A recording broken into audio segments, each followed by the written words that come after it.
The Handmaiden and the Princess. There was once a beautiful princess living in a land of spice and honey.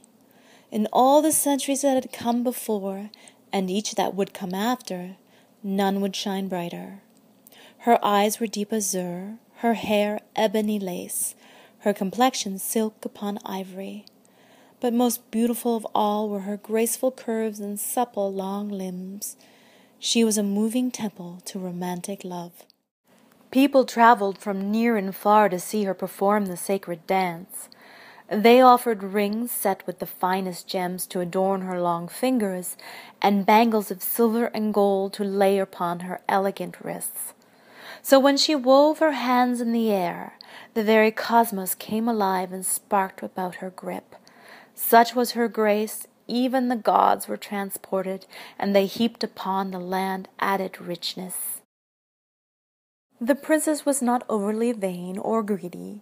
She had but 2 arms and 10 fingers. What did she need with so much? To the other maidens of the kingdom she shared her treasure. No land would ever boast so many finely decorated beauties. Most loved the princess for her generosity, all but one handmaiden, a beauty in her own right, but lacking in her grace. Her splendid bone structure stood strong, but no spirit shone in her eyes. Really, she was a handmaiden of her own making. Even though each of her 10 fingers was weighted down with a gem, and she wore bangles to her elbows, she did not think it fair that one princess should have so much. She would set things right. The moon was full when the handmaiden stole into the royal sleeping chamber. The knife glinted silver.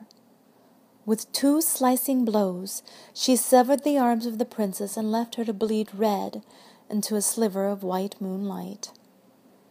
The gods intervened in the only way they could. They turned the princess to stone just as her last breath departed its earthly temple. She would be forever beautiful, but never dance again. The gods left this land that would slay its own grace. With their departure, the spices stopped growing, and the honey would not flow. The kingdom fell to poverty and squalor. The people still came to look upon the stone princess, but her hands and arms were gone, and they brought no more offerings. One by one, each and every bangle and ring would be sold to pay for grain to fill empty bellies, and coal to warm cold hearths. In time, even the arms and fingers of the handmaiden were bare, but still she felt no regret as her teeth wore down upon her daily meal of gritty bread. She knew she had wrought justice. It was not right that one should have so much.